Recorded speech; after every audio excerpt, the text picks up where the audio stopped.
The jungle moon of Adaris breathed like an animal in sleep, the canopy rising and settling with each slow gust that rolled in from the Blackwater marshes, and Nora Hayes stood at the edge of the drop zone with her hand on the release buckle of her pack, while the others argued about load distribution and ground-bearing capacity. The drill hit the comms at 08. A 24-hour shelter assessment, no resupply, mixed species squad composition, instructors free to introduce random weather and fauna stressors. A Sarai instructor named Velith skimmed along the briefing platform with long pinions angled for balance and said that sensor suites predicted convection storms after dusk, humidity above 90, and nocturnal hunters known for following ground scent and heat. A Zalari cadet named Shahan asked for the recommended composite panel geometry to handle soil creep, and a Vorthan cadet named Brooke thumped a crate open to reveal collapsible struts and a field fabricator that he swore could print a frame in 11 minutes if the resin set before the air saturated. Nora listened to the rustle of leaves above the briefing line and watched a column of termites moving along a liana like a river of intent, then tasted the air and found the sour static that meant a squall had already formed somewhere beyond the ridgeline. She checked her watch, checked the shadow slide under her boot, and made the decision that saved her sleep before anyone else set a stake. Elevation first, ground last. The canopy would make or break the next 12 hours, and she wanted to be in it, not under it. She moved as soon as Velith pointed his wingtip at the tree line to release squads. The ground was a patchwork of leaf litter, fungal mats, and slick clay that lifted at the heel like skin on soup. Every step puffed spores. She cut across the site, stepped over a line of diurnal ant workers, and scanned for the shapes that mattered. A strangler fig that had fused around host trunks into braided columns, a secondary trunk within reach for a redundant anchor, a saddle in the canopy that ran perpendicular to the wind so a ridgeline would shed water instead of cupping it.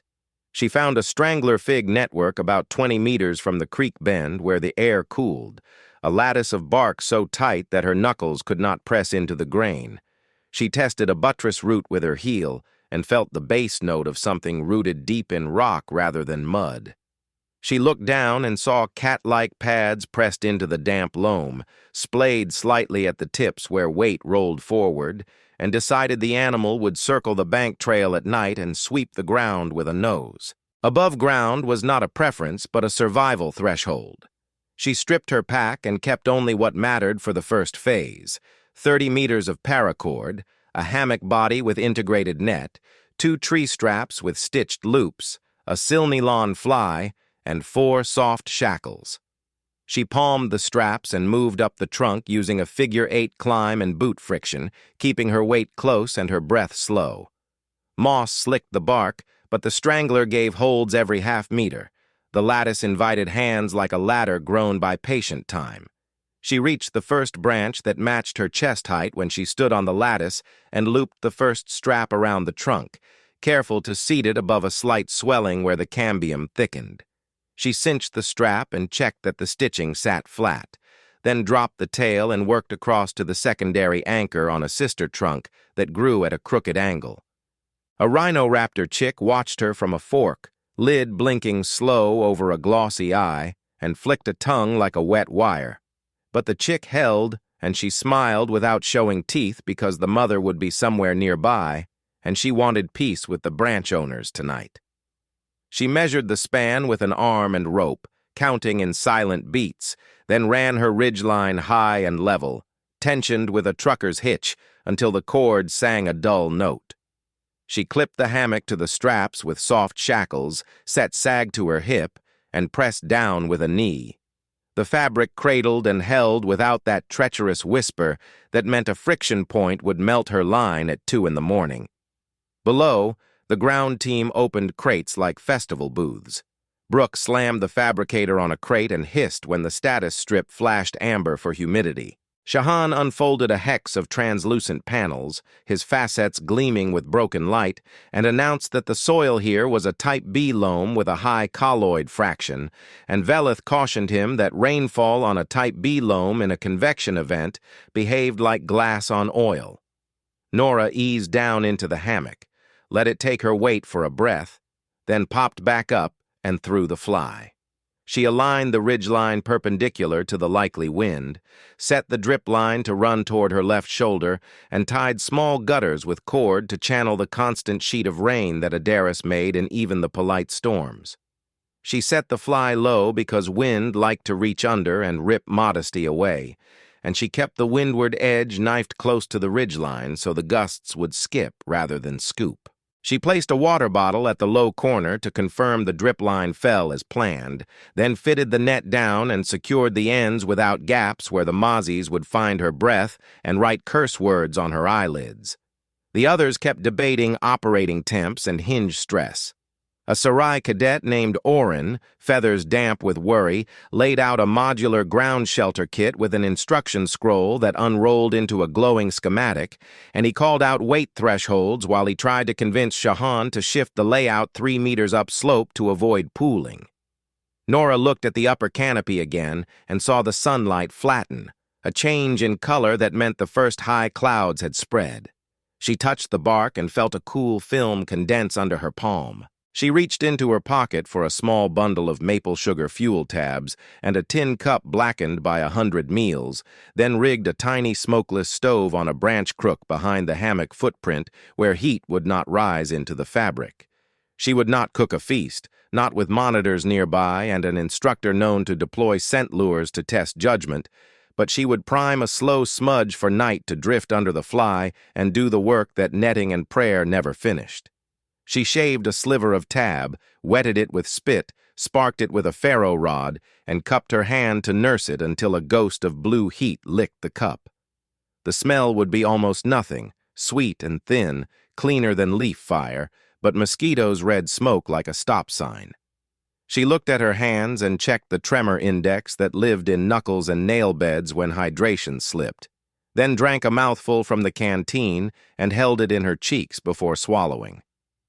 She rolled her shoulders, ran tension checks on the Prussic knots she had set on the ridgeline to slide and lock the fly, and dropped a small line with a pebble to mark wind changes after twilight.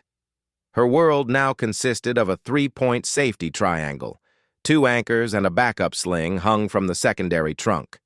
If a branch failed at night, she wanted redundancy to catch and swing rather than fall and test the mercy of claws and ground teeth. She made a mental map of return routes in the dark.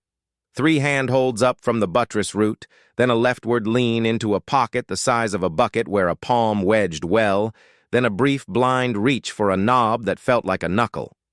She traced each step with her fingertip on the bark as if writing. She set a tiny line to the hammock zipper pull and ran that to a toggle so that in darkness she could find entrance and exit by instinct. She clipped her boots at the foot end upside down so the night would not fill them with something that owned fangs. When she glanced back at the ground, Oren had convinced Shahan to shift the plan, but the new location cut across a root vein that bulged like the back of a submerged animal, and every stake hammered there sang back at the hammer with a hollow knock. Brooke cursed as his fabricator buzzed and spit out a half-cured strut that bent into a question mark. Velith floated past the teams and said that innovation would be evaluated alongside compliance, which was instructor language for award cleverness if it did not kill a cadet. Nora raised a hand and called down a single observation. Storm bands would likely swing from the west, the creek would rise fast, and the bench where Shahan stood would become an island cut by 2 channels within an hour after the first serious rain. Shahan lifted a panel and argued that his lattice could float on a mat of buoyant cells, which sounded like the kind of solution that failed slowly and therefore killed quietly. Nora stopped talking because she had no authority and only one body to keep alive, and she preferred to spend words where rope needed naming. She fished out a roll of flagging tape and knotted 3 markers along her climb route with small tails that would flutter even in night breath. Then she clipped a whistle to the ridgeline because the strangler figs could roar like surf when wind ran through them, and a voice lost to leaves carried as far as a guilty thought. She timed the noises, a distant pop of heated sap in the canopy, the damp hush of a bird preening, the irregular clack of stones tapping in the creek as water rose in minor pulses, all hints that the jungle ticked toward a change. She used a fabric scrap to wipe a thin film of oil from the hammock carabiner because grit here acted like teeth, and she checked the strap edges for any sign of fray that would become a story no one wanted to hear. She laid out her ration paste and a squeeze of electrolyte gel, ate both without ceremony, and leaned back into the hammock to test the curve at shoulder and hip. The fabric cupped her ribs like a hand, the net settled without tension lines, and the fly hung with a clean plane that would not chatter itself loose in the first squall. Across the clearing, a pair of Lithari observers stood at the tree line, silicon-bonded skin reflecting a matte sheen, and filmed the chaos with blank lenses for later analysis. Velith consulted a wrist slab that showed a pressure drop of 2 millibars in 20 minutes and declared that all setup tasks should move to stabilization phase. Brooke called for extra anchors. Oren shouted for spare vent filters because pollen had clogged the first set. Shahan knelt to reseat a panel that had slipped on wet leaf litter and then froze as the panel skated and slid toward the creek. He caught the edge and saved it, but his feet carved trenches into the ground that immediately filled with a skim of water that glittered like mica. Nora threw a line with a flick of her wrist so that the tail arced and fell into his hands, and he looped it around a root and steadied the panel. He looked up, facets catching a stroke of light, and offered a nod that was almost a bow.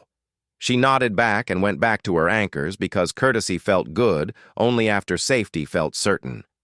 She opened her field notebook and wrote 3 lines. Wind west by southwest, lift in canopy at 12 minutes, creek percussion increased. She drew a quick plan of her shelter map for the audit and listed why she chose elevation. Predator spoor on ground trail, soil shear at 5 centimeters, thermal inversion probable after dusk, humidity unkind to metal. She wrote the knot set that she used because the Academy loved lists. Tree straps, lark's head, soft shackle toggles, trucker's hitch on ridgeline, prusik sliders for fly, backup sling with water knot. She set her watch alarms for dusk, midnight, and pre-dawn because each window demanded a different kind of attention. Dusk meant insect rise and thermal churn. Midnight was storm peak and branch failure time, and pre-dawn was when cold sank and predators finished their patrol and went to ground. She planned to be sleeping when argument gave way to repair, and to be awake when repair turned to regret. The first cool breath slid under the fly and lifted a corner like a polite hand asking for a dance. She pressed it down and smiled because the air had changed its story, and she loved how the jungle told truth to anyone who learned the grammar of leaves. Far off, thunder murmured like a throat clearing. She lay in the hammock and looked through the net at green and gold stacked in layers, at the pale belly of a leaf that turned to show its other face to the wind, at a stick insect that moved like thought along a twig. She adjusted her headlamp to red and switched it off. She listened to her pulse and set a baseline in her mind for what calm felt like here. She closed her eyes and pictured the roots again, the knots again, the way a strap lay under load. She thought about the brief morning tasks that would win the day while others fought gear. In the first light, she would adjust the fly for post-rain sag, harvest dew along the ridgeline with a cloth strip, and run a quick check on the creek to confirm water clarity before anyone learned about stomach lessons that lasted longer than drills. She would set her hammock to chair mode at sunrise, drink something warm if the smudge allowed, and write a clean log for the audit. She would sleep, and sleep would let her do all of that without mistakes that stacked like stones. Velith drifted beneath her and looked up with a tilt of his head that read as approval in any language built by wings. He said nothing, and she said nothing, and the silence felt like permission to proceed. The jungle exhaled. Rain began somewhere in the distance as a dry hiss, then drew nearer until the sound softened into velvet and the first fat drops found the leaves with the patience of a craftsman. Nora eased deeper into the hammock, pulled the net edge to seal, and let the fly take the opening movement of the storm. Ground voices rose and tangled under the rain as instructions collided with pride. Her lines held without creak. Water found her gutters and slid off the fly and into the bottleneck with a precise, happy tap. She breathed, counted to 60, and marked in her mind that at minute 1 she was dry, elevated, and already halfway to rested while the drill had barely started the clock. Humidity rose like a tide that had no shore, and the jungle began to breathe in shorter, warmer sighs that pressed against the skin and sat there as if reluctant to move on. Nora lay crosswise in the hammock for a few minutes to let blood settle out of the calves, then slid into a diagonal that opened fabric under the shoulder blade and relieved the lower back. The fly whispered under light rain, a delicate clock that encouraged sleep, but the air beneath the ridgeline thickened until every exhale felt like a hand stroking the face and returning to the mouth. She pinched open a thumb-sized vent at the leeward corner, left a finger's width for crossflow, and listened for the narrow hiss that meant the pressure difference would keep steam from pooling under the fly. The net made a soft dome around her and collected a sprinkling of moisture that beaded and trembled until each bead found courage to drop. She wiped the inner curve with the back of her hand and felt the slight chill that came with evaporation, a useful reminder that comfort required motion even when the plan promised rest. The smudge she had coaxed in the cup stayed at a whisper, a blue suggestion of heat that fed on sugar and discipline, and the smoke wandered around the hammock edge and then thinned into nothing. She did not need much of it. She needed just enough to convince each curious wing that the passage between net and fly belonged to another night. Down on the ground, Oren's voice drifted up in clipped bursts, sound traveling on flat sheets of damp air that carried words farther than a good shout under dry leaves. He called for spare vent filters for the modular shelter, and a junior Serai cadet repeated the request while he fanned a condenser unit with both pinions. Condensed water ran in gleaming lines along the shelter's internal frame and dripped onto a coil of fiber, then bounced into the dirt with a cheerful rhythm that did not match the mounting frustration. Shahan paced between panels, each step measured and precise, and adjusted the angles by fractions of a degree to encourage runoff toward a trench that had begun to fill with white foam where sap bled out of crushed roots. Bruck argued with a status strip and lifted the fabricator into a dryer patch under a foil awning, then punched a manual override that raised resin temperature into a narrow window where cure could outpace ambient saturation. The unit responded with a sulky whine and a green blink that pretended to be confidence. Nora watched light glimmer on the foil, counted 7 breaths, and then stopped counting because counting blesses the anxious, and she preferred to bless the useful. She thumbed her wristband to life and set a baseline on heart rate and skin temperature, then tucked the band under the strap of the hammock to keep the glow off the net. She closed her eyes and let the night map itself in sound. Slow rainfall, a single set of padded steps along the bank that kept a steady cadence and moved away. A chorus of frogs that began as scattered remarks and thickened into a jury. The big leaves below sighed as drops sheeted off, and the ground took the weight like a back that could not afford the luxury of complaint. A strand in the ridgeline creaked, then settled, the sort of tiny admission that could grow into a story if ignored. She reached up, slid a Prusik 2 centimeters to take up wet stretch, and felt the fabric respond under the shoulder with a kind of gratitude that did not belong to speech. She took 3 mouthfuls of water spaced across a minute and ate a small square of salt paste, then exhaled a thin stream through pursed lips to steady breath and signal muscles that the next half hour belonged to rest. The jungle did not reward defiance. It rewarded honest accounting. Sometime near the first full dark, the thermal layer between ground and canopy did a slow trick that the instructors had warned about in briefings that most cadets treated as polite fiction. Warm air on the floor of the forest rose in lumps under the shelters, could not escape through clogged filters, and pushed against vents with a stubborn pressure that turned cooling systems into kettles. A soft clatter of tools became a hard clatter of tools as Oren's team pulled vent assemblies and tapped pollen out of pleats. A Zalari aide moved a light to check for microfractures along a panel seam and announced a tolerance issue in a voice that sounded like glass scratching glass. The words drifted up through the leaves with a brittle edge. Brooke barked at no one in particular, then at everyone in particular, and shook a strut that had cured with a twist.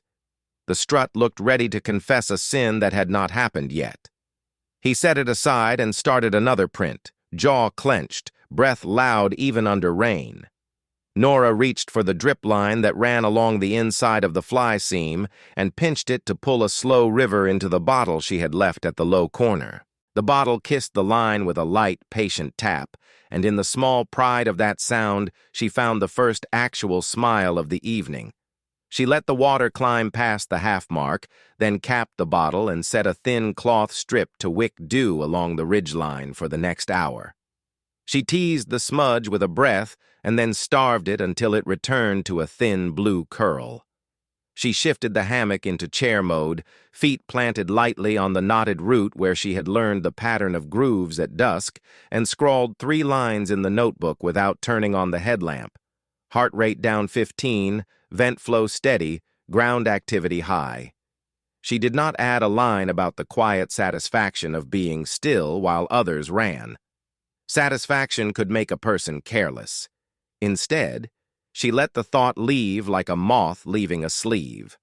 An insect the size of a thumbnail found the edge of the net and probed a seam with delicate insistence. She flicked it gently and felt it bounce off the mesh with indignation, then continue on to review another knot with the seriousness of a clerk.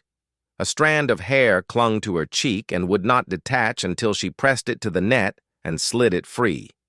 Sweat gathered at the hollow of her throat and then learned the route to collarbone, then to rib. The body had a way of writing maps in salt. She set the headlamp to red, clicked it on just long enough to read the second hand of the watch, and clicked it off before the light taught the night that color had returned to the tree. The ridgeline pebble that served as wind indicator swung through the same small arc it had claimed at dusk and told her no gust yet argued with the general flow. The jungle pressed the question of sleep, and she answered with a long, slow inhale and a longer, slow exhale until the answer became a habit. Below, a laugh cut through the tool noise and then died as quickly as it came, the kind of laugh that springs from disbelief rather than joy. Condensation built inside the ground shelters until each panel hosted a small weather system. Oren climbed inside his module and came out with pinions slicked flat. The elegant feather veins stuck together in wet hieroglyphs that spelled an opinion no one wanted to translate. He shook his head once and began to strip filters and clip in a backup fan on an external bracket. Shahan traced a drainage channel with a stick, redirected the run with careful scrapes, and then paused to watch water choose a path. He looked up toward the canopy and found Nora's dark silhouette framed behind net and fly, and he raised a hand without a word. She returned the gesture with 2 fingers barely visible under the hammock edge, then let her hand fall back to the fabric and rubbed along the seam to feel for any betrayal in the stitching. Brooke took the green blink from his fabricator as permission to growl something about the superiority of force-cured composites, then frowned when a second strut twisted as it cooled. He set it aside with the ritual care a soldier reserves for a friend whose temper must be respected. Minutes stretched into a weave of rain, tool taps, and small adjustments. Nora loosened the top quilt by 2 fingers to shift airflow across torso and underarm, then tucked a folded scarf under the knee to prevent a cramp. She slid one boot into a mesh pocket at the foot end and the other into the opposite pocket, so neither would collect an unwanted guest, habit carving comfort out of a small pattern repeated enough times to feel like law. She thought about nothing in particular and everything in general, about how shelter was a conversation between a body and the environment in which each party had to agree on terms, about how arrogance spoiled treaties. She measured breaths in quiet pairs and let the mind set itself down. The flies outside muttered in a thin, steady choir that sometimes moved as one mind and sometimes broke into a dozen small minds that argued about nectar. She turned her head and kissed the net, a small hello to the barrier that made sleep possible. At some point, a soft slap of mud and a muffled curse announced an accident below. A Vorthon Jr. had slipped and sat back into a shallow trench that Oren had dug to drain heat from the shelter pad. Brooke's answer began as a reprimand and ended as a bad joke that made the junior grin in spite of pride. The joke traveled to the other side of the clearing and made a Zalari assistant snort through a narrow vent like air through a flute. Laughter softened the square edges of fatigue, and for a few minutes the mood shifted from beleaguered to merely busy. Veleth made a slow circuit with his wrist slab, wings held half open so rain ran off the feather tips, and paused under Nora's tree long enough to scan the pressure trend again. He did not speak. He did not need to. Quiet in an instructor at night can be a compliment or a warning. His quiet sounded like approval wrapped around curiosity. Nora let sleep take the first easy inches and held back from the drop by one anchor of attention. A fingertip hooked lightly under the ridgeline, a habit she had learned on a training night when an unexpected gust had shifted a fly and sent a stripe of cold water straight down a sleeve. The line hummed faintly in a register lower than the ear and higher than the bone, a small music that confirmed tension. The smudge cooled and then breathed again on a nudge of air that ran under the fly like a thief deciding to be a friend. She dipped toward full sleep and then rose when a cluster of gnats found the seam and pressed in an eager mass. The seam held. The gnats gave up and went to scold a leaf. She released the line and slid her hand under the head to lift it a palm's width, enough to change the path of sweat and silence a nerve that had begun to complain. Comfort in the field was never a gift. It was a craft built from 100 tiny, honest decisions. Past the midpoint of evening, condensation on the inner face of her fly built into a shallow chain of beads that trembled with each breath of wind. She shifted the angle of the drip line by a few millimeters and watched the beads release and join the bottle's percussion. The bottle made its little clock and she slept to it, a farmer's daughter in another life drifting off to the sound of rain on a porch roof. The ground crew's maintenance rhythm softened, and conversation flattened into low exchanges as the first wave of fatigue settled like silt. Oren finally sat under the awning with his back to a post and pulled a thin blanket across knees, head bowed in a posture of rest rather than defeat. Shahan took a last walk around the perimeter with a light held low, the beam crossing puddles and roots with a polite manner that made the night accept the intrusion. Brooke kicked the twisted strut with the tenderness of a man who hates an object and loves a lesson, then lay back on a crate and stared at the foil roof until his breath matched the rain. Nora slept. She did not surrender to oblivion.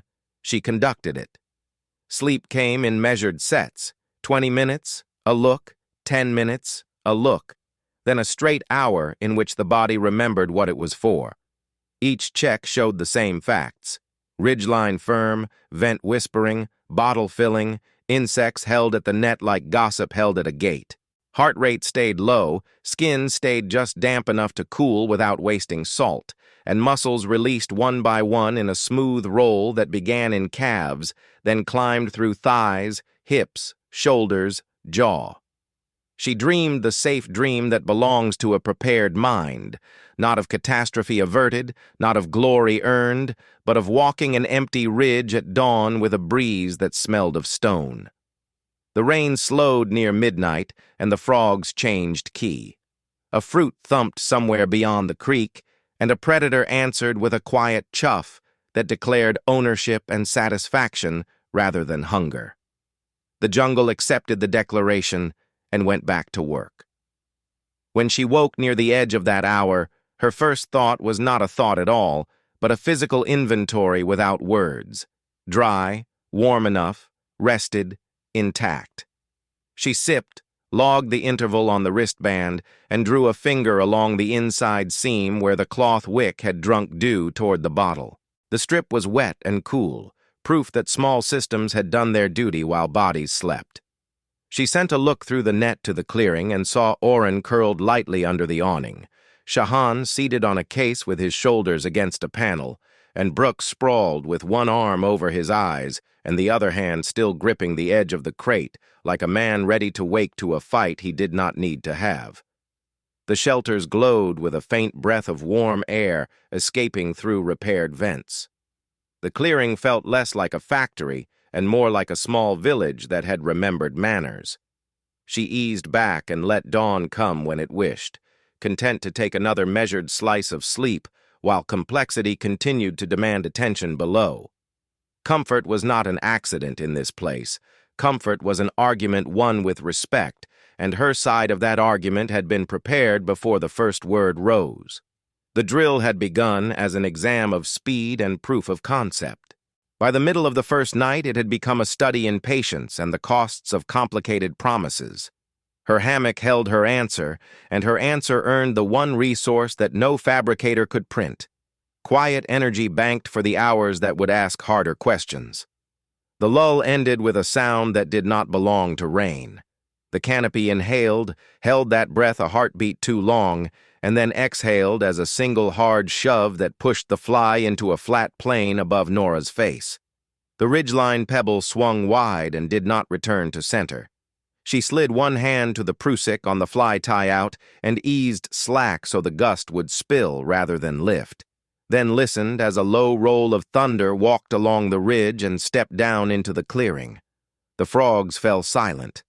Far upstream, something big entered the creek with the authority of a tree, and the water answered with a thud that carried through root and bone. She pinched the vent closed to a slit, shifted weight to settle the hammock lower in the wind shadow of the trunk, and felt the first cold edge of the squall comb her hair through the net. The storm had chosen its hour. She decided to choose the terms.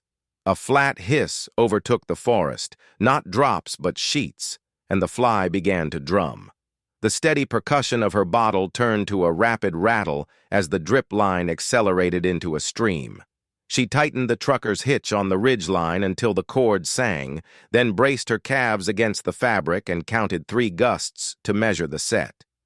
On the 4th gust, she felt a new tone, faint, high, wrong, and traced it to the leeward tie-out where the cord had begun to saw a groove in bark softened by the first hour of rain. She reached for a soft shackle and a short strap, crawled one palm width at a time toward the cord with her weight high and slow, and rebuilt the contact as a wide hug instead of a thin bite. The tone vanished. The fly relaxed without surrender. Shouts rose under the leaves, words shredded by wind into vowels and alarm. Nora slid to the edge of the hammock, clipped her harness into the backup sling that hung from the secondary trunk, and swung her legs over until boot soles met bark. The strangler fig's lattice turned slick in a breath, glossy with water. She felt each hold with the side of her foot, moved hand over hand to the windward edge of her small platform, and leaned out enough to see the ground. The modular shelter Oren had tuned through the evening sat in a shallow pool that had not been a pool an hour ago. Water poured into the trench he had cut, hit a buried root, and broke left with glee, curving under the nearest panel and lifting it with the indifference of physics. The foil awning went from roof to sail to rag in 3 breaths. Shahan clung to a panel edge, shoulders locked and feet skating in fine clay that flowed like thick soup. Bruck planted both boots on a strut that tried to drill its own hole to the core and held it down by strength and profanity. The creek had climbed its banks and chewed a new channel halfway to the work line. Brown water licked at crate corners as if choosing dessert. "Line!" Oren shouted, and then shouted again when the first shout shredded in wind. Nora already had the messenger bag in her lap. She freed the pouch mouth, took the weighted end in her right hand, and let the cord pay out over left fingers in clean loops. She sighted past the nearest branch and threw from the hips, a smooth arc that let the weight fly under wind rather than fight it. The bag swung low, skimmed spray, and smacked into Orin's chest with a wet thump that knocked one wingtip back. He pinned the weight, fumbled once with a numb hand, and then found the cord. She lifted both arms in a big circle and pointed at her trunk, then raised 3 fingers to tell him he would get a 3-point anchor and not a single mercy. He nodded hard, jaw tight, and looped the line around a root knob that had not moved in a decade. She hauled the messenger line until the main cord rose from her lap like a pale snake. She clipped the main to the messenger with a double fisherman's, kissed the knot out of habit, and fed the line down hand over hand while the wind tried to write different instructions along her forearms. Orin caught the main and pulled it under tension toward the root. She set the first anchor around the strangler fig with a wide tree strap, equalized it with a sliding X to keep the angle friendly, and clipped a steel ring into the master point. The second anchor went to the sister trunk on her right, above a swelling where bark thickened. The third anchor ran to a lower branch that pointed into the wind so load would pull it deeper into its seat rather than pry it out. She locked all 3 with a habit that lived in bone, ran the main through the ring to make a high line, and pulled until the line rose from the mud and hummed at a note she trusted. The wind tried to pluck it like an instrument. The line answered with a dull refusal. A crystalline pop cut through the rain. Shahan shouted that a seam had gone, voice pitched high, not from fear, but from the brittle strain of a structure that had decided to confess under shear. He looked from the broken edge to the line and made the calculation that saves lives. The panel wanted the creek wanted the panel, and neither would negotiate. He stepped back, let the panel go, and turned to the cord. Nora pointed to her harness, pointed to him, and mimed a tied loop. He nodded once, tied a figure 8 on a bite with surprising grace for hands that threw light, and clipped in with a spare carabiner that hung from Orin's belt. She fed the line through her ring and gave him a taut belay, palm down, stance wide on the lattice. He tested the line, felt the give and the promise, and leaned in to let the wind take a little and the rope take the rest. She lowered him toward the base of the strangler, just inside the lee where rain behaved like weather and not like knives. Brooke caught a crate as it tilted and dragged it upslope with a groan that suggested friendship between mass and muscle. A second crate slid sideways and smacked his shin. He bared his teeth and shoved it with a leg, then shot a look at the line and barked a question that resolved into an ask for the next place to stand that would not vanish under his weight. Nora lifted her hand, chopped left, and pointed to a buttress that rose from the strangler like a ship's hull. He nodded, grabbed the twisted strut under one arm, and waded through water that tried to cup his ankles and take him down. He reached the buttress, slung the strut across his shoulder, and planted his back under the trunk with a satisfied grunt that read as agreement with geology. The wind changed intent. It no longer arrived as hard shoves spaced like arguments. It came as a steady hand that pressed and pressed and pressed until objects learned whether they were meant to bend or break. Orin tried to stand and failed, wings plastered to his back and knees slick with clay. Nora flicked a second messenger bag down with a short throw that put it into his hands without drama and mimed a waist wrap followed by a prusik.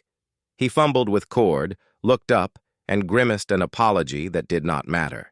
She hooked her own prusik onto the main line above the ring, slid it, locked it, and lifted her hips to show him the motion. He copied the motion with the stubborn focus of a student who understands that instruction is oxygen. The first hitch slipped and bit late. The second hitch bit clean. He fed the free end through the ring, clipped a carabiner into the loop with shaking fingers, and let her haul the slack while he crab-walked out of the pool. The line lifted his belt above the water in a slow, humiliating rescue that would be a joke tomorrow and salvation tonight. He reached the roots and collapsed against bark with a shudder that looked like laughter in the wrong weather. Lightning whitened the world and left it darker.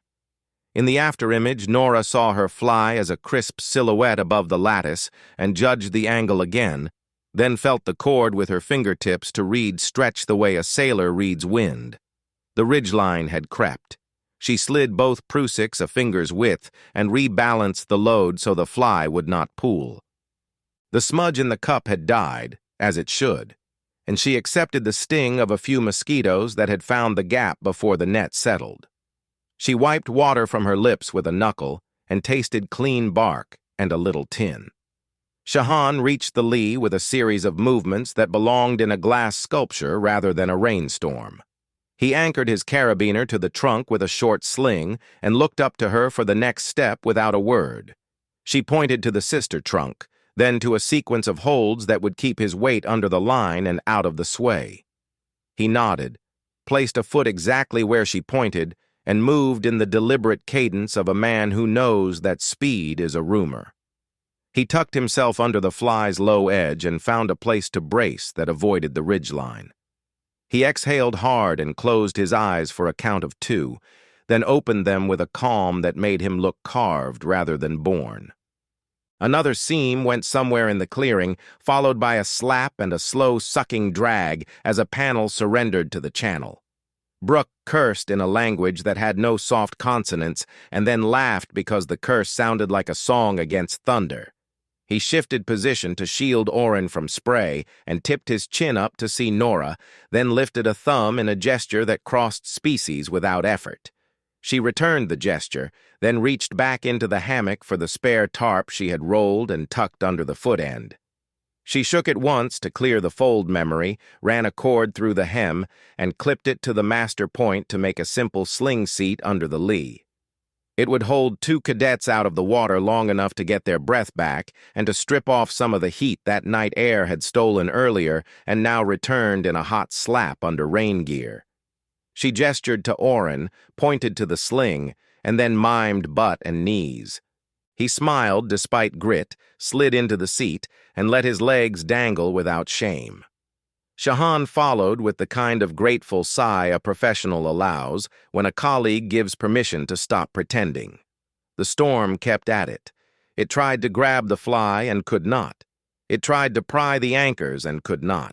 It tried to lodge a complaint with the strangler and received no answer. Nora breathed through her mouth to keep the smell of churned soil from teaching her stomach a new trick, and she let her eyes move over each knot in turn. The sliding X lay flat, equalized. The water knot on the backup sling showed no creep. The Prusicks held where she had set them. The line hummed, and she answered with the small adjustments that made hum into baseline rather than warning. She did the math on sap load, cambium compression, cord elongation, and then let the math fade because the system told the truth without numbers. Dawn lifted the rain from black to gray and revealed the clearing as a map of consequences. The creek had reached the work line and then stepped back with the satisfied air of a guest who had tasted everything. The modular shelter sat canted, drained but sulking, vents whistling in low complaint as Oren's emergency bracket kept a cough alive. 2 panels lay against a root like dead beetles with wings up. The foil awning had become a streamer in a branch a few meters off the ground. Brooke stood in water to mid-calf and grinned at the sight of his own legs, then slogged toward higher ground with both crates hugged against his chest as if he had decided to court gravity rather than fight it. Shahan wiped rain from his jawline with the back of a hand and looked at the cord with professional interest that had nothing of pride and everything of curiosity. Oren stared at the sling seat and laughed a little, a quiet sound that held more relief than embarrassment. Nora took stock. Her hammock hung where she had set it, net still sealed, fly still tight. The bottle at the drip line sat nearly full and shivered with each last drop. The ridgeline had lengthened by a negligible amount. The straps hugged bark without cutting. The backup sling had taken 2 rescues and showed only a scuff. She unhooked the main line, coiled it wet, and looped it over the master point so it would not invite a stumble. She left the sling for another hour in case the ground had one more trick to play.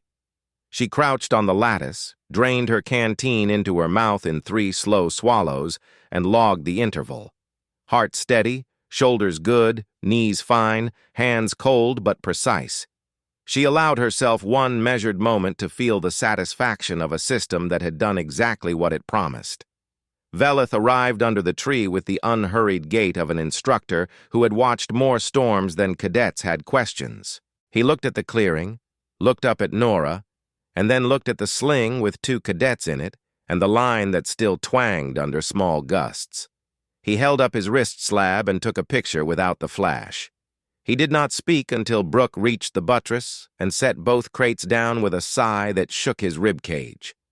When he spoke as if continuing a conversation he had begun years ago with the forest itself. He said that elevation choices would be logged, that rescue techniques would be graded for speed and safety rather than heroics, and that any cadet who had not slept would answer for that failure in the metrics that mattered. He turned his head toward Nora and dipped his chin, a gesture so slight that only someone who lived by small signals would see the weight of it. She dipped hers back and said that Oren and Shahan were welcome to the sling until the pool lost interest. Oren said thank you in a voice rough with rain and humility. Shahan added a nod that had more words in it than any speech. Brooke patted the buttress and laughed again, this time with a warmth that rolled out to meet the weak dawn. The storm moved on with the wounded dignity of a defeated general. Leaves shook themselves, water sought lower arguments, and mud remembered how to be ground instead of current. Nora eased back into the hammock for 12 more minutes of closed eyes, the kind of rest that compounds gains rather than mortgages them, while the ground crew began triage with renewed clarity. The night had not been an enemy. It had been an exam.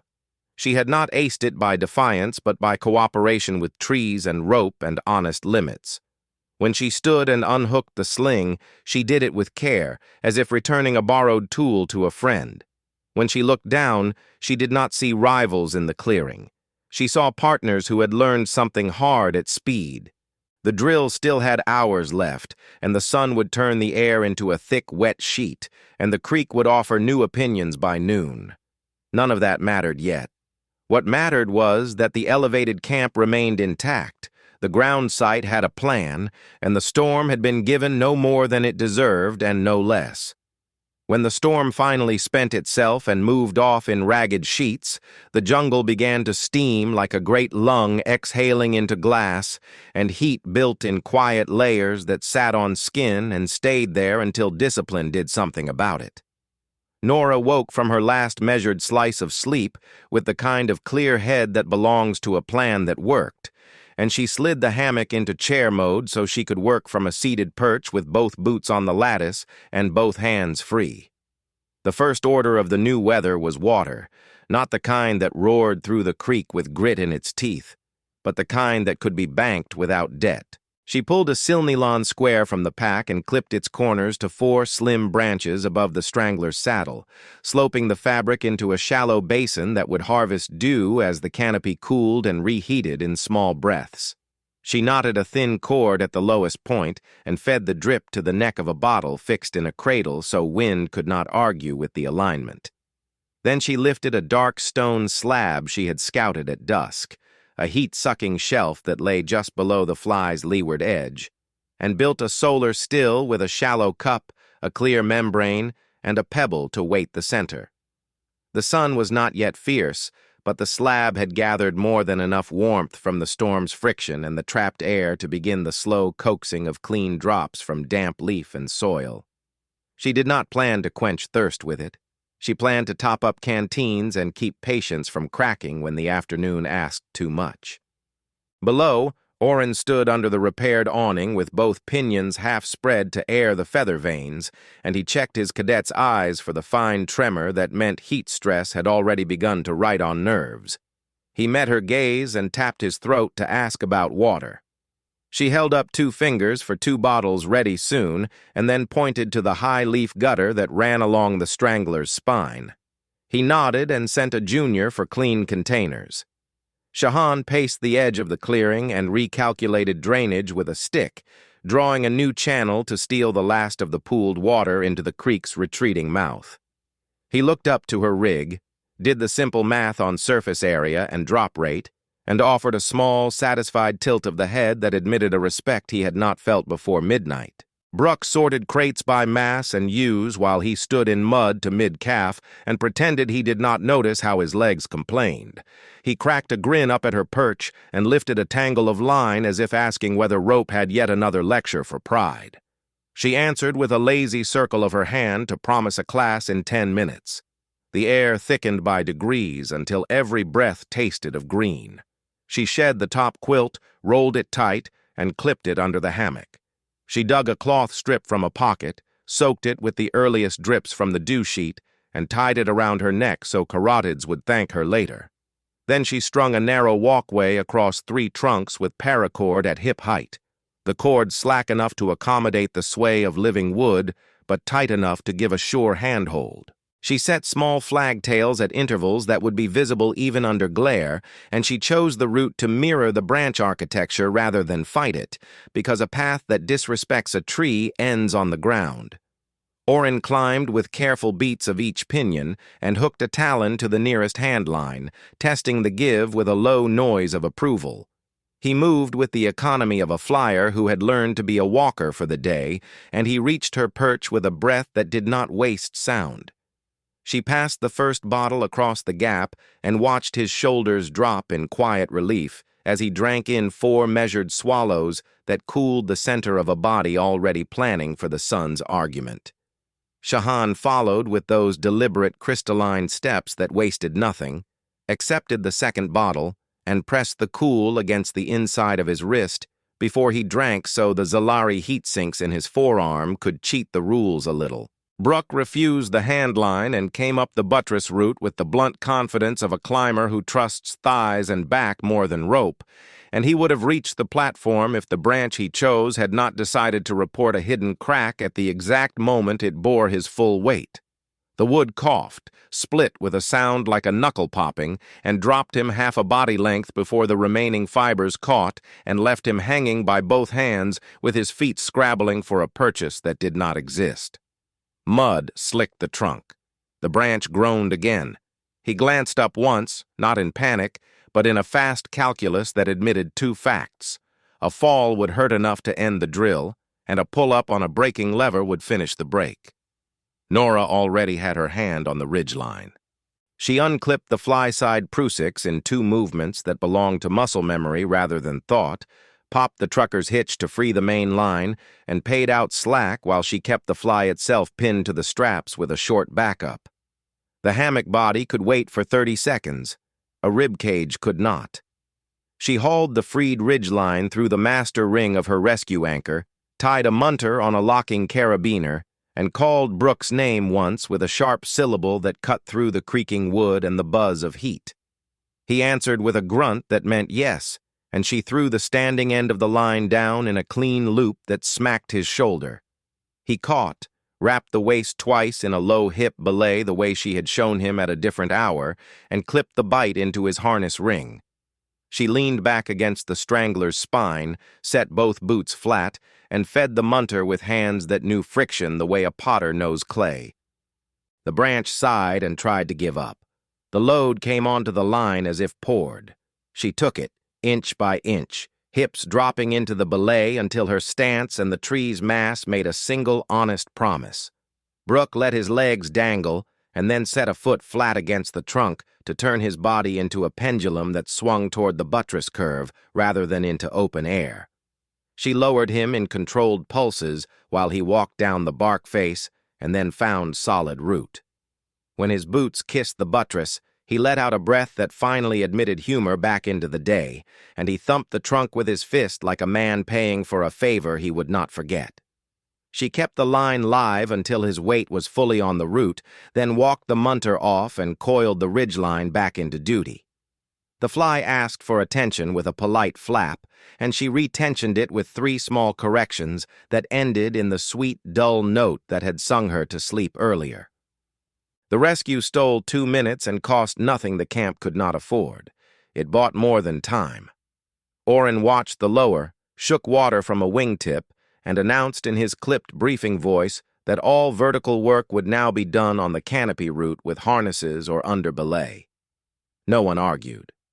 Shahan traced the hand line with his fingers and asked her to show the knots she preferred for living wood, and she taught him wide hitches and soft slings that distributed load across cambium so the tree would not pay for the drill.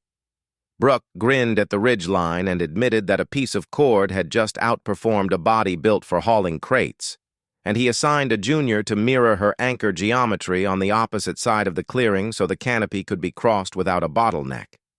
Heat pressed harder. Air under the fly stilled to a heavy sweetness that made dumb choices look tempting. She refused every one. She soaked the neckcloth again, dripped water onto her wrists, and rotated tasks to keep any one person from standing in the sun long enough to make a mistake.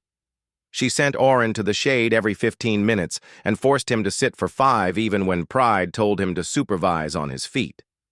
She handed Shahan her small mirror and had him check his facets for fine cracking that came with heat stress in crystalline tissue, and he thanked her without drama when the glass showed a hairline near his temple that needed a cool cloth.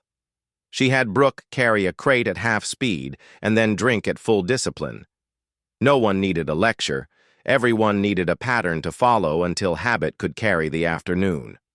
With water stabilized, food became the next invitation for trouble.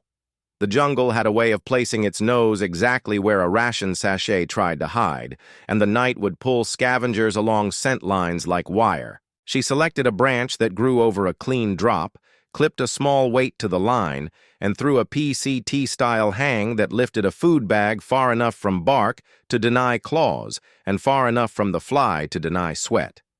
Oren admired the simplicity, then shook his head at how often intellect built a machine where a rope knew a better story. Shahan measured the bag's sway and added a second line to damp oscillation so gusts would not do half the work for a curious arboreal.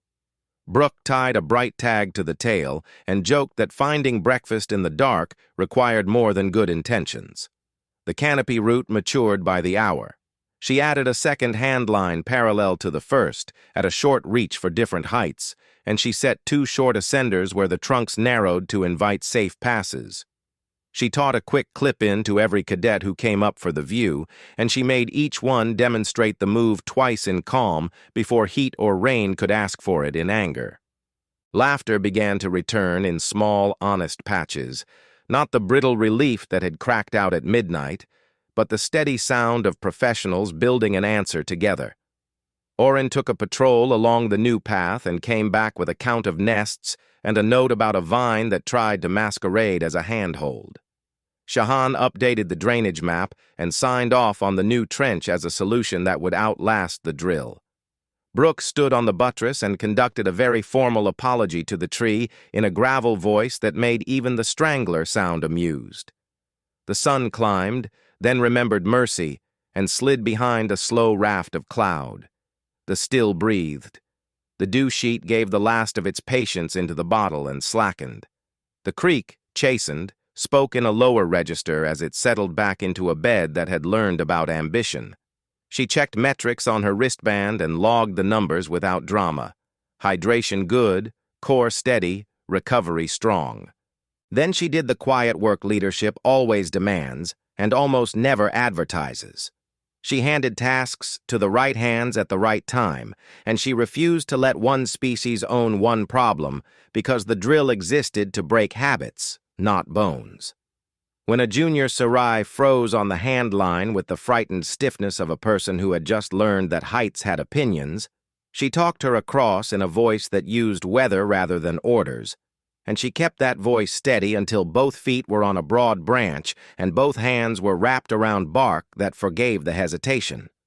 When a Zalari aide flinched from hot metal on a panel seam, she cooled the spot with a wet cloth and made a small joke about impatient sons. When Brooke started to haul a crate alone out of habit, she pointed to a willing pair of hands and made him the supervisor for once. He grumbled, then nodded, and then smiled in a way that made the role fit. By mid-afternoon, the camp had changed shape and nature.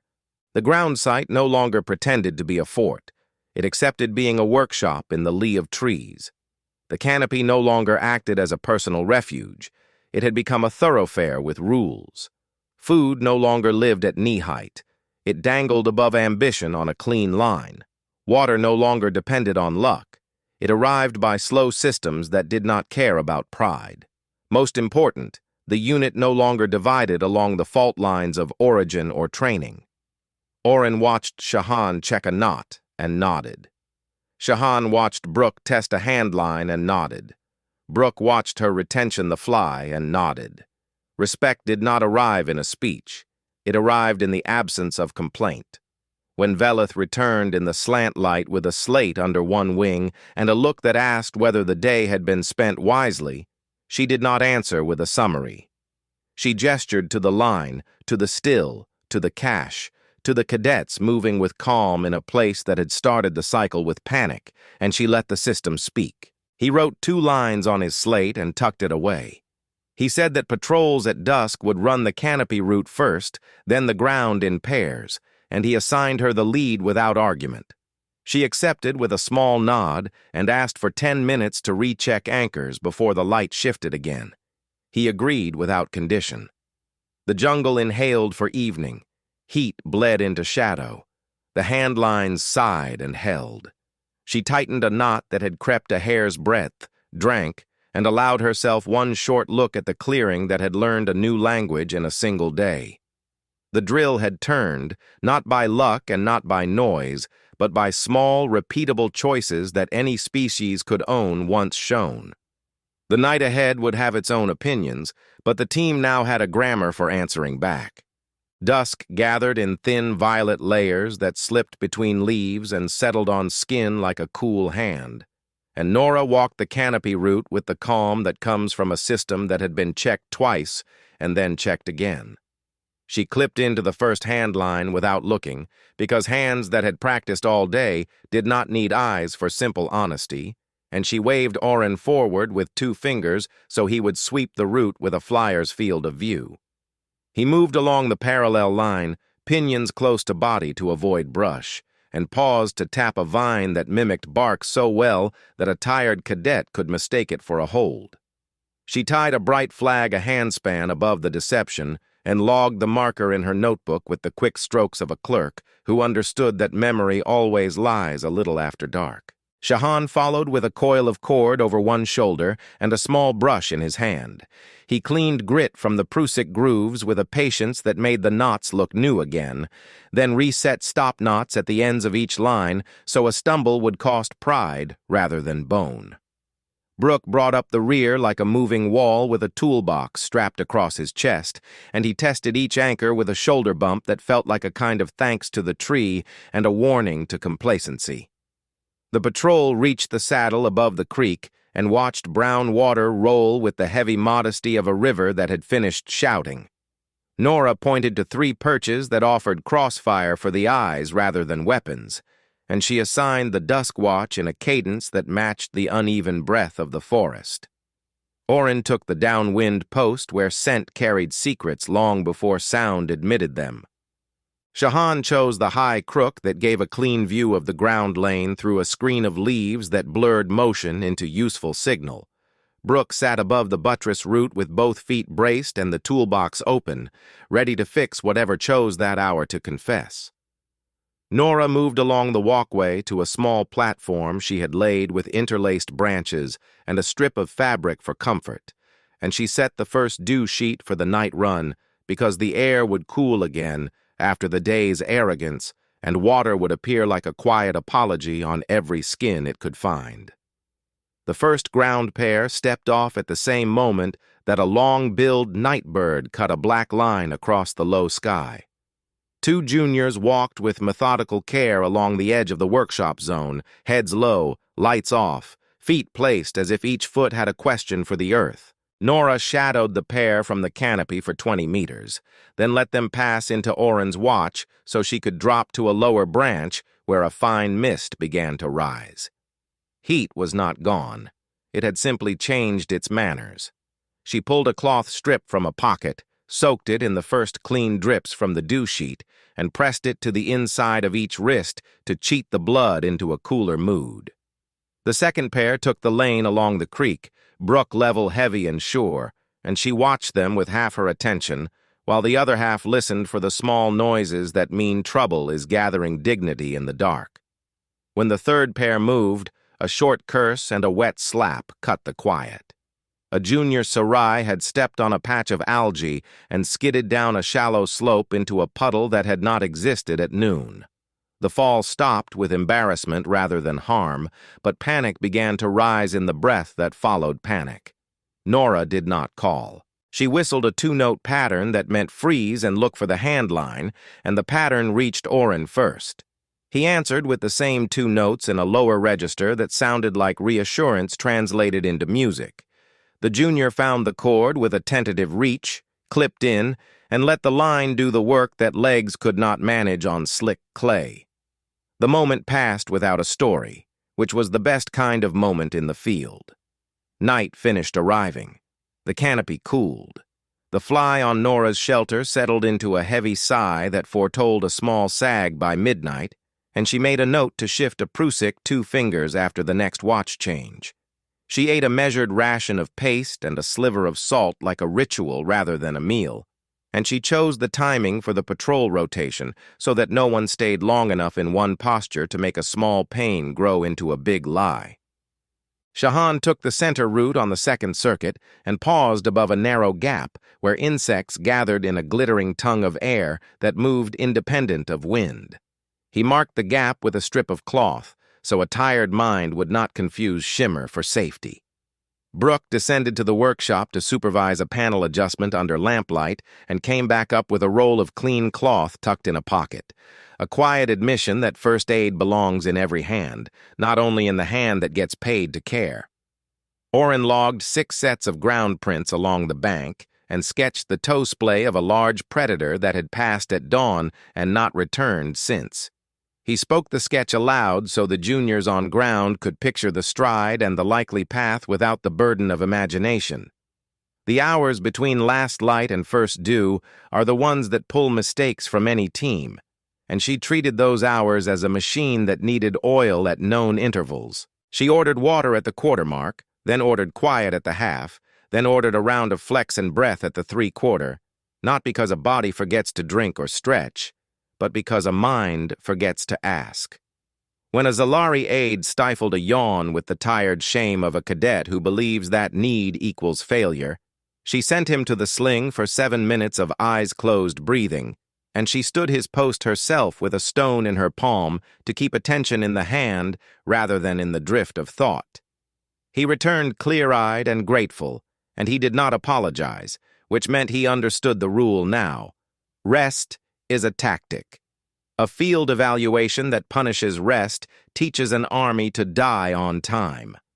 Just before midnight, the wind ran a finger along the ridgeline and found an edge that would trouble the fly by dawn. She adjusted tension with the same small care she gave to the pulse of a rescued cadet, and she laughed under her breath at the absurd kinship between fabric and flesh. Oren slid along the hand line on silent feet and stopped to watch her work with the attentive stillness of a flyer at roost. He asked a question about redundancy in low branches, and she answered by building a second line with soft slings that hugged cambium in a wide embrace. He nodded, memorized the geometry, and promised to teach it in his own squads with her name on the diagram. Shahan leaned over to study the knot that joined sling to carabiner and observed that the narrower angle on the inner strap shared load without biting bark.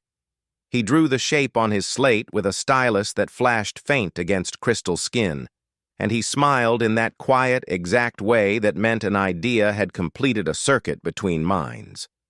Brooke rolled his shoulders, cracked his neck, and announced that the toolbox felt lighter when rope did more of the lifting, and the line caught a bit of laughter from everyone who heard it. The night did not bring a second storm. It brought small inspections and slow questions. A branch groaned, a knot crept a whisper, a junior lost confidence on a step and found it again with a hand to a line. The dew sheet sagged at the right time and delivered a measured bounty into a bottle that gleamed like a small moon under the fly. The solar still ticked in patient drops and paid for the discipline of setup with a steady trickle that took no fuel and offered no drama. The food cache swayed above ambition without a single visit from Claus, which meant the line had been set cleanly and the knight had accepted the bargain. Metrics accumulated without spectacle.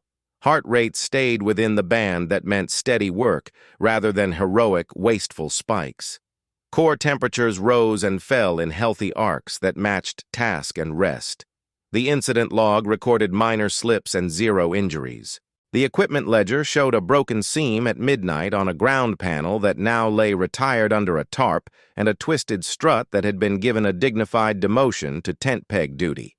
The rescue log held 2 entries, a belayed lower at dusk that saved a shin and a handline assist that saved a pride.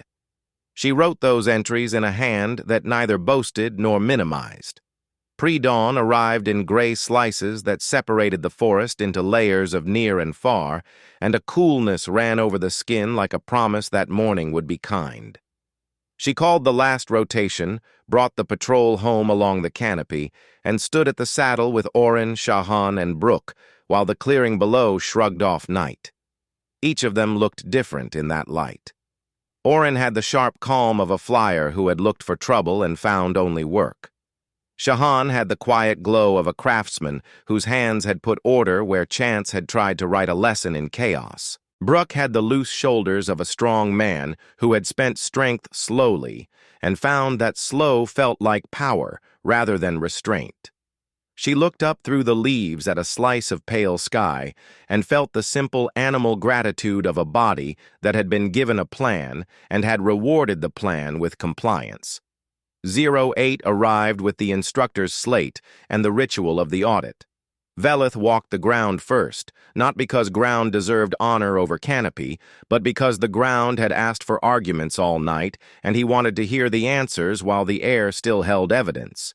He moved from vent to panel to trench and made a mark, then paused at the retired seam and ran a finger along the fracture with a softness that made the gesture look like a touch on a scar rather than a failure. He stepped to the creek and listened to the low water, then turned to the canopy root and lifted his chin to call Nora down. She descended with the grace of a person who knew every hold by the shape of bark, and she stood before him with mud on her boots and a clean mind. He asked for the knot set she had taught, and she said the names in order while she demonstrated on a branch. Wide tree hitches in soft webbing, sliding X equalization with limiter knots, Prusik sliders for fly and line, munter for emergency lower, water knot in backup sling. He asked about smoke discipline, and she described the sugar fuel smudge in the cup and the way she starved it rather than fed it so scent would not carry farther than a net needed. He asked about water, and she pointed to the dew sheet and the still and the drip line that had fed a bottle without waste. Oren interjected to say that the handline markers had turned 2 moments of panic into 1 moment of learning, and he credited her with that reversal in a formal tone that belonged in a report. Shahan added that the cambium-friendly anchor set had preserved bark under load, and he had recorded that geometry for doctrine. Brooke lifted the twisted strut with a grin and observed that the object had found a new career as a stake, and he credited that humility to the idea that no tool needed to die to be useful. Veleth listened without break and then called a pause long enough to let silence factor into the grade. He raised his slate and projected the metrics without flourish onto the foil awning that had been repaired into a screen. The numbers appeared in precise columns that did not care about story. Sleep durations that made sense, hydration curves that never broke into danger, incident counts that remained blessedly small, shelter integrity ratings that held solid above 90, equipment losses that looked like a list of acceptable tuition rather than a debt. He read the readiness index aloud and named Nora at the top, with Oren, Shahan, and Brooke clustered high enough to draw a soft sound from the juniors who had learned to watch peers rather than idols. Then he did the part that mattered more than numbers. He declared that the Academy would archive the knot list, the elevation criteria, the dew collection protocol, and the smoke discipline under a new module labeled Low-Tech Redundancy, a Darius canopy. He said the label in a voice that gave weight to each word, and then looked at Nora to see if the name sat well with the person who had carried it into being. She nodded once, not in pride, but in agreement with accuracy. The rest unfolded with the quiet efficiency of professionals closing a loop. The juniors walked the canopy route one more time with fresh eyes and wrote down the flags that had prevented missteps. The ground site became an orderly dismantle under Brooks' supervision, with each piece cleaned, logged, and stowed as if the mud had not tried to teach a lesson about appetite. Shahan took measurements of bark compression under each sling and confirmed that the trees had forgiven the night's honest demands. Oren gathered the patrol reports and arranged them in a stack that told a single narrative of competence through small acts. Velith signed the audit with a stylus that clicked once on the slate and then disappeared into a holder under his wing. He turned to Nora and said that the Academy would like her to co-instruct the next mixed-species shelter block, not because she had found a superior tool, but because she had built a superior conversation between species and environment. She accepted with the same calm that had carried her through wind and heat, and she shook his hand with a grip that honored the purpose rather than the rank. When it came time to break her own camp, she did it with the same respect she had shown while making it. She unhooked the fly and shook the water into the thirst of leaves, then coiled the ridgeline into clean loops that lay without memory. She ran her fingers along the straps to feel for heat-slicked wear and found none, which meant the wide hitches had told the truth all night. She unclipped the hammock and smiled at the indentation it had left in her muscles, a small geography that would fade by noon and remain in mind for much longer. She untied the last sling and rested her palm against the strangler's skin for a second in thanks. Brooke stepped close and tapped the trunk with the back of his knuckles in an echo of her gesture. Oren landed lightly on the buttress and tucked a loose feather into a crack as a promise to return as a student rather than a victim. Shahan held up his slate to show the finalized diagram of the anchor system, and the lines gleamed with an elegance that would travel well beyond this clearing. The unit formed in a half-circle without a command to do so, because habit had already begun to mature into culture. Velith spoke briefly about doctrine and humility. He said that good doctrine hides inside good manners, that the forest had been generous because the team had asked with respect, and that no shield mattered as much as a mind that refused to waste energy. He dismissed the drill with a tilt of his head rather than a shout, and the circle broke into the easy motion of packing and quiet talk. Nora tucked her notebook into her pack and felt the small weight of it as a fair price for the larger lightness that came when a problem gave up its pride and became a few simple rules. On the way out, she walked the canopy route one last time, not to check for mistakes, but to confirm that teaching material had become muscle. The flags moved in a soft line, the hand lines hummed with the small note of a system at rest, and the dew sheet hung dry under a sun that had decided to behave. She clipped off, dropped to the buttress, and stepped onto ground that felt less like an adversary and more like a colleague. Oren folded the last of the awnings and shouldered a crate with a grin that made him look younger. Shahan slid the slate into a hard case with the care of a man stowing a new instrument.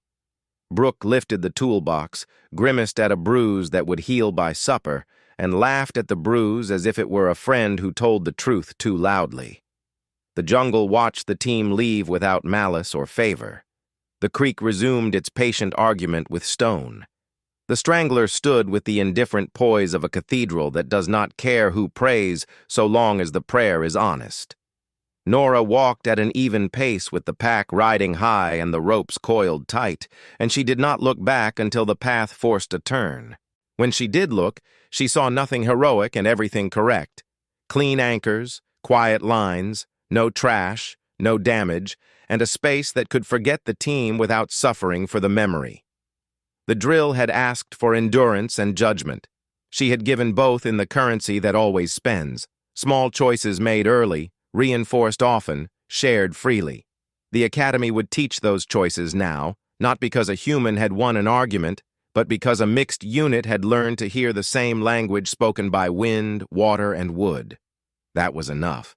That was the ending the forest would accept.